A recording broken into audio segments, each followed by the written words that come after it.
Witam Was bardzo serdecznie w testo-recenzji butów ASICS Gel Kayano z numerkiem 30. Edycja jubileuszowa i ogromna rewolucja w tym modelu. W tym roku miałem okazję testować już nowego Nimbusa 25, nowego Cumulusa 25 i w obu przypadkach były to całkowite rewolucje. Nigdy wcześniej te buty nie wyglądały w ten sposób, nie były tak miękkie, nie były tak komfortowe.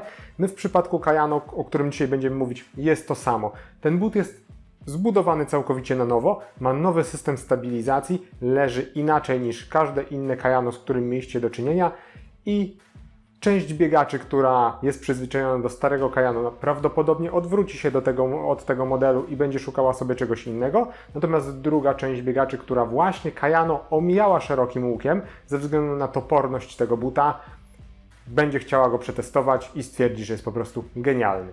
Dodam, że buty do testów otrzymałem od ASICS Polska, co nie zmienia faktu, że nikt nie ma wpływu na moją recenzję i to, co powiem w tym filmie. Zacznijmy sobie tak standardowo. Na początku omawiamy technologię i to, w jaki sposób ten but jest zbudowany, a później przejdziemy sobie do biegania, bo sporo w tym bucie pobiegałem i mam kilka przemyśleń. Także zaczynając od najważniejszego, czyli od podeszwy wewnętrznej, pianki podeszwowej, całej tej platformy, na której zbudowany jest but, to mamy tutaj piankę Flight Foam Blast Plus Eco, taką samą jak w Nimbusie 25, która jest bardzo mięciutka, która w końcu amortyzacją naprawdę dorównuje Nimbusom i to jest istotne. Jest jej 20% więcej niż w Kayano 29, czyli zeszłorocznej edycji, wyraźnie czuć poprawę w amortyzacji i w końcu nikt nie będzie mógł mówić, że ten but jest twardy.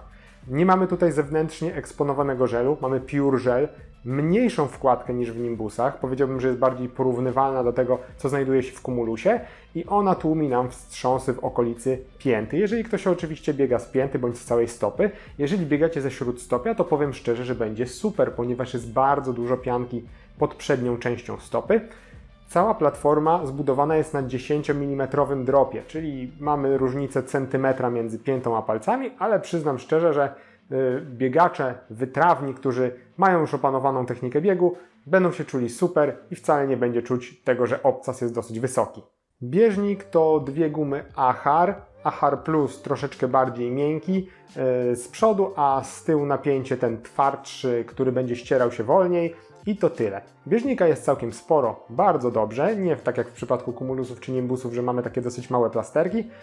Tego bieżnika jest dużo, ten bieżnik jest bardziej agresywny, więc wszystko zostało po staremu. Specjalnie jeszcze nie mówię o systemie stabilizacji, bo do niego za chwilkę przejdziemy, bo to jest naprawdę duża zmiana. Przejdźmy sobie jeszcze na szybko do cholewki i zapiętka.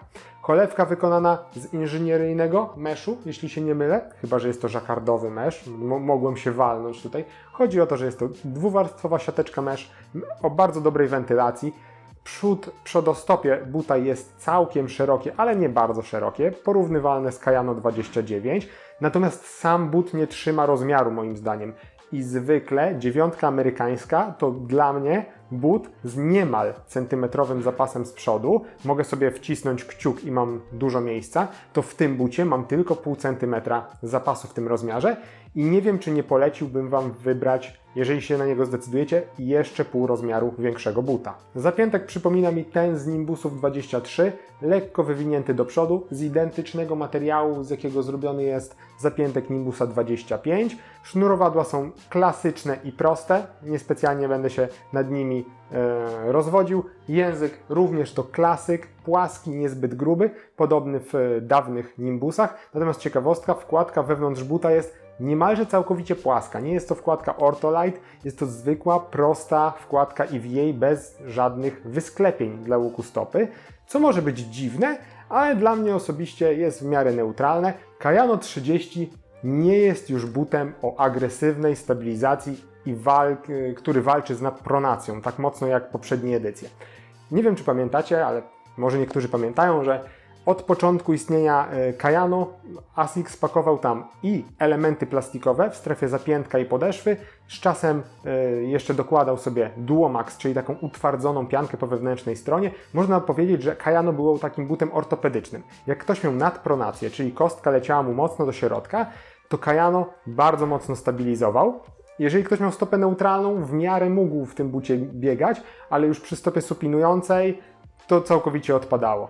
W przypadku Kayano 30 nie mamy Duomaxa, nie mamy żadnych plastików. Tak naprawdę ten but został wykastrowany z tych mocnych systemów stabilizacji i to wszystko zostało przeprojektowane. Co mamy teraz? Teraz za system stabilizacji odpowiadają tak naprawdę tylko dwie rzeczy. Pierwszą jest to, że geometria podeszwy od strony wewnętrznej jest troszkę inna.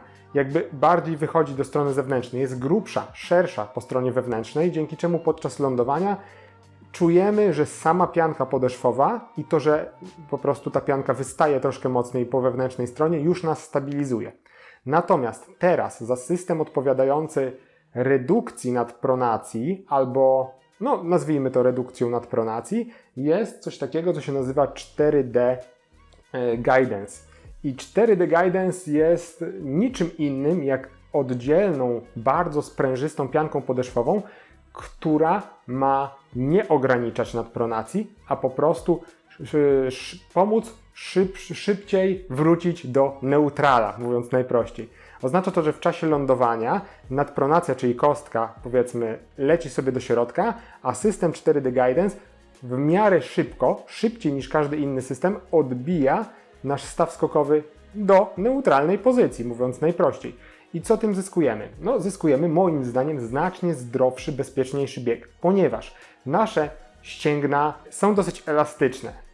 I ta elastyczność w stawach, w ścięgnach, w więzadłach powoduje, że tak czy siak ten ruch nadpronacji, niezależnie od tego jakiego mamy buta, pojawia się i znika w momencie wybicia. Tutaj ten but ma dać możliwość tej kostce zapaść się do środka, ale to wszystko szybko, w bezpieczny sposób ma wrócić do swojej pierwotnej pozycji. Oznacza to w skrócie, że osoba o stopie neutralnej w Kayano poczuje się świetnie.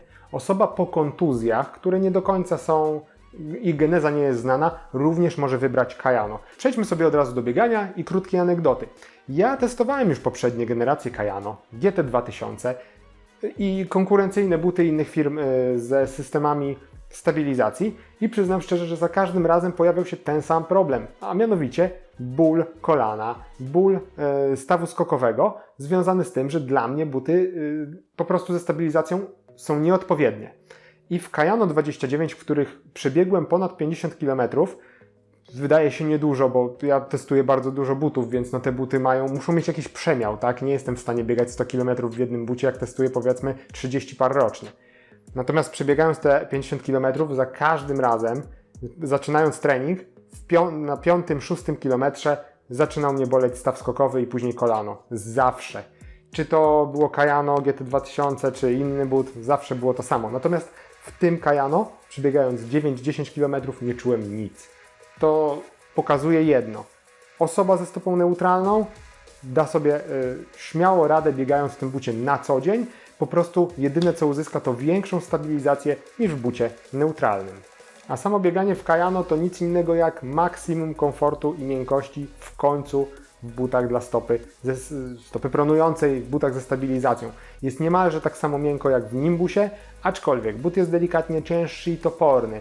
Przyznam, że dla osoby średnio wytrenowanej lub niezbyt wytrenowanej będzie to dobry but na wolne, spokojne rozbiegania. Na mocniejszych treningach może trochę ciążyć na stopie, ale nie jest to wyścigówka. Mamy tutaj niemalże 300 gramów wagi, która przekłada się na naprawdę grubą podeszwę, świetnie wykonaną cholewkę. Musimy sobie brać pod uwagę, że jest to typowo but na rozbiegania, na wolniejsze akcenty. Jak ktoś jest mocniejszym biegaczem, to sobie i nawet 4,50, 4,30 w tym bucie rozbieganie zrobi, co nie zmienia faktu, że nie będzie to idealny but pod tak mocny trening. Ja na swoich treningach przede wszystkim robiłem wolne rozbiegania, ale na pierwszy trening zabrałem go na akcenty w tempie 5.0, 4.50. Biegało się bardzo przyjemnie, czułem sprężystość tej pianki i bardzo, bardzo dobrą stabilizację, która mnie w końcu nie irytowała i nie powodowała bólu. W żadnym razie nie przeszkadzał mi też 10 mm drop. Wystarczyło troszeczkę się przestawić i zapanować nad odpowiednim lądowaniem w tym bucie i sprawnie przyklejałem się do podłoża i wybicie również było naturalne. Kołyska w Kayano 30, kołyska biegowa, czyli to uniesienie palców delikatnie z przodu, jest mniej wyczuwalna niż w Kayano 29. Moim zdaniem to jest duży plus, ponieważ nasza stopa jakby trochę bardziej naturalnie się przetacza, mimo iż brakuje w tych butach elastyczności, bo ta gruba podeszwa, no to jest kawał mięsa i ciężko powiedzieć, żeby ona była elastyczna. Nie zmienia to faktu, że przetoczenie jest bardzo płynne, ale bez tej agresywnej kołyski i mocno uniesionych palców z przodu. Dokładnie dzisiaj jest premiera tego buta i już można go kupować na stronie Asics, ale będzie można też kupić w sklepie, w którym pracuję, czyli w studio-sport.pl albo po prostu na warszawskim Żoliborzu przy ulicy Broniewskiego 7. Zapraszam, tam możecie też mnie spotkać od poniedziałku do piątku, a czasem też w soboty. Ale podsumowując, w ogóle dla kogo jest Kayano? No oczywiście, jest to but treningowy o maksymalnej amortyzacji i będzie albo świetnym wyborem dla ciężkiego biegacza, który potrzebuje maksimum amortyzacji i stabilności, albo nawet dla lekkiego biegacza, ważącego nawet i 60 kg, który ma nadpronację, ale bardzo, bardzo dużo biega i potrzebuje żywotnego buta na setki, no grubo ponad 1000 km. I takim butem właśnie Kayano jest, czyli konstrukcją bardzo bezpieczną, bardzo komfortową, miękką, bardzo żywotną, która znacznie zmieniła się od swojego poprzednika, co może nie każdemu pasować. Jeżeli ktoś lubił sztywność poprzedniej generacji Kayano, to trochę rozczaruje się tym, że tutaj ta stabilizacja działa trochę inaczej, ale dalej jest wyczuwalna podczas biegu. Napiszcie mi w komentarzu, czy Wy mieliście kiedyś do czynienia z jakąkolwiek serią Kayano albo GT2000, czy biegacie w butach dla stopy pronującej.